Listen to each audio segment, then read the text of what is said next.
大家好，我是小青。秋天要多吃紅薯，今天分享一道好吃又简单的做法。按我这种做法，出锅比面包还好吃，蓬松暄软，紅薯的香味非常浓厚，老人小孩都喜欢。做法简单易学，喜歡吃就趕快收藏起來試試吧。首先準備一根紅薯，刮去外皮，清洗乾淨，再切成薄片，切得稍微薄一點，方便蒸熟。再放入盤子裡面。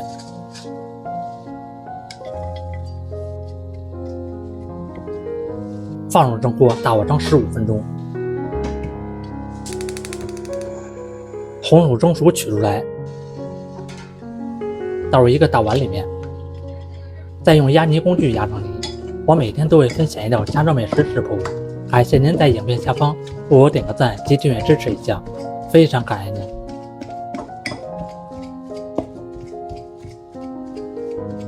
放入3克發酵粉。再倒入150克溫水，先來攪拌一下，把發酵粉混合均勻。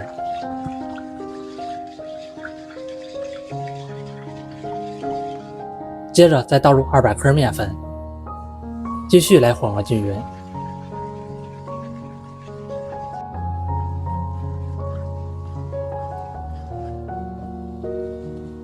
一直攪拌成稍微濃稠一點的麵糊就行，封上一層保鮮膜，想法2倍大。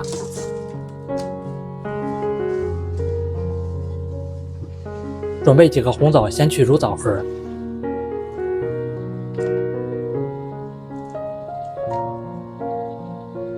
最後再剪成紅棗碎。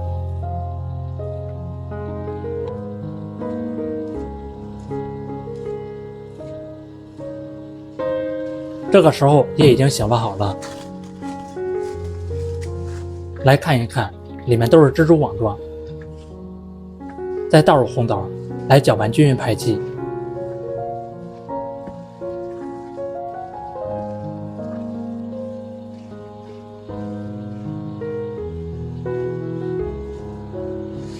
準備2個小碗，裡面噴一層油防粘。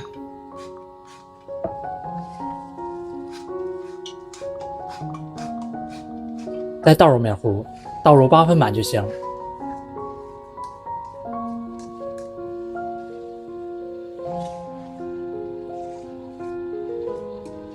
再整理平整。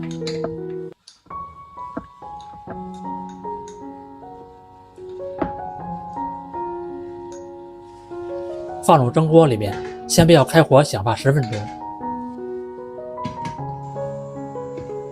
醒發好的狀態就是明顯膨脹變大了，蓋上蓋子，大火蒸30分鐘。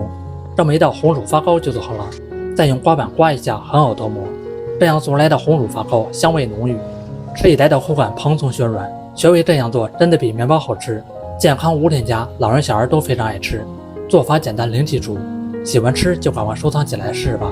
感謝您的訂閱支持，我們下期食譜再見。